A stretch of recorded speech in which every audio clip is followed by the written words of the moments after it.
What's up mga guys? Nakatanggap na ba ng ayuda ang mga kabayan ko dyan? Mga ka-Japayuki ko dyan? Ay, wait. Japayuki. Meron kasing makitid yung utak dyan na pag sinasabing Japayuki is iba yung trabaho or masama yung trabaho.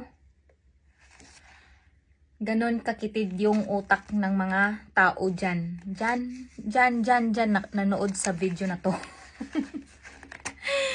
Pag Japayuki na, pag marinig yung Japayuki aba, masama na. So ito, balik tayo sa ayuda.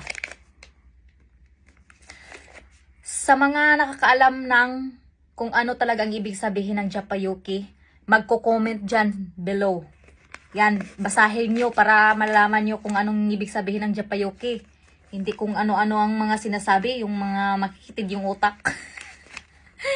Pag Japayuki, aba, iba na yung pag-intindi. So, ayun. Balik tayo sa ayuda. May nakatanggap na ba ng ayuda dyan? So, tingnan natin kung magkano yung ayuda natin. Ayuda. Tingnan natin kung sinong nakatanggap. Ay, tingnan natin kung magkano yung ayuda natin. At nakatanggap na ba kayo sa inyong ayuda dito sa Japan? Mga kababayan ko yan, dyan, mga ka-Japayuki ko dyan. Ano to? Ano to? Ay, iba din. Tereng. Nakatanggap na ba ng ayuda ang mga... Ha?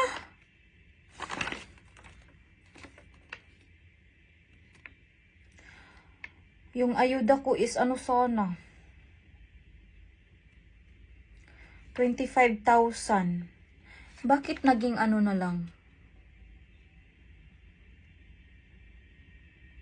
Anyari? 25 sana yung ayuda. 25,000. Pero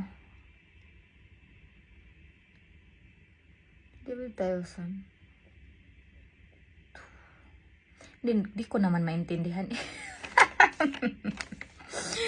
So ito yung ayuda natin. Ito yung ayuda natin sa mga Japayuki ko dyan. Tereng.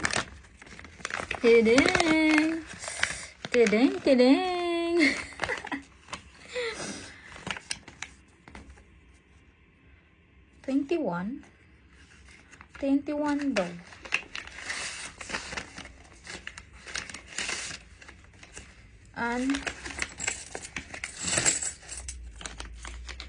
So, naging 21. Ang 25 ay naging 21 na lang.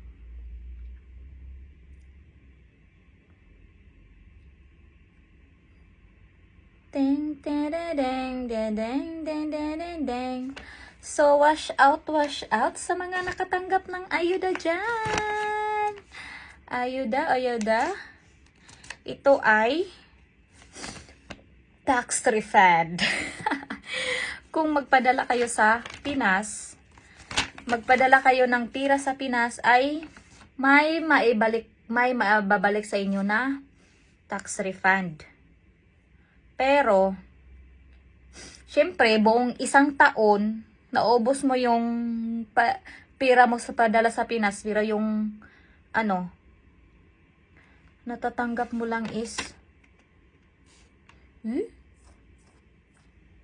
natatanggap mo lang is ano lang, 2 lapad, 25,000.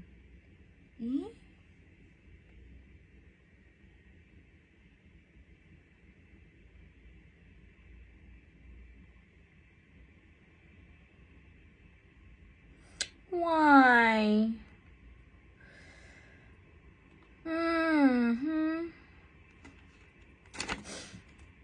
So at least least may ayuda tayo. May ayuda tayo sa Japan. So, yun lang. Thank you for watching and thank you for sharing my vlog.